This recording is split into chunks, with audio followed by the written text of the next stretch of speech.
शिरपूरमध्ये मध्यरात्री धाडसी चोरी, SBI ATM गॅस कटरनं फोडून लाखोंची रोकड लंपास। धुळे जिल्ह्यातील शिरपूर शहरात अंबिकानगर परिसरात शनिवारी मध्यरात्री अज्ञात चोरट्यांनी स्टेट बँक ऑफ इंडियाच्या ATM वर धाड टाकत लाखो रुपयांची रोकड लंपास केली आहे। ही घटना रात्री 2च्या सुमारास घडली असून परिसरात एकच खळबळ उडाली आहे। चोरट्यांनी गॅस कटरच्या साहाय्याने ATM मशीन फोडून 2 रोकड ट्रे पूर्णपणे रिकामे केलेत। काही रोकड मशीन जवळच विखुरलेली आढळली। प्राथमिक तपासात चोरटे स्विफ्ट डिझायर कारमधून मध्य प्रदेशकडे पळून गेल्याची माहिती मिळाली आहे। घटनेनंतर पोलीस अधीक्षक श्रीकांत देवरे, उपविभागीय अधिकारी सुनील गोसावी आणि पोलीस निरीक्षक किशोर कुमार परदेशी यांनी घटनास्थळी पाहणी केली।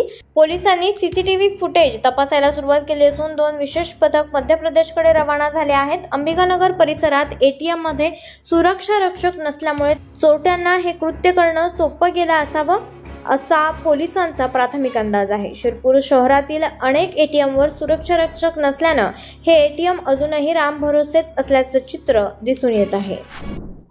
आज दिनांक 25/10/25 रोजी रात्री 2 ते 2:30 दरम्यान शिरपूर शहरातील अंबिकानगर भागात एका SBIच्या ATM वर 4 ते 5 लोकांनी येऊन गॅस कटरने ATM तोडून त्यामधील रक्कम लांबवलेली आहे। सदरचे आरोपी स्विफ्ट गाडीमध्ये येऊन त्यांनी गॅस कटरने ATM फोडून त्यातली रक्कम लंपास केलेली आहे।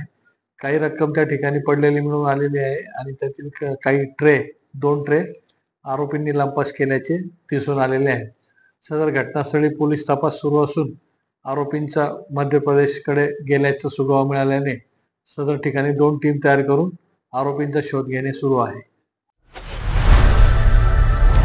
लोकनायक न्यूज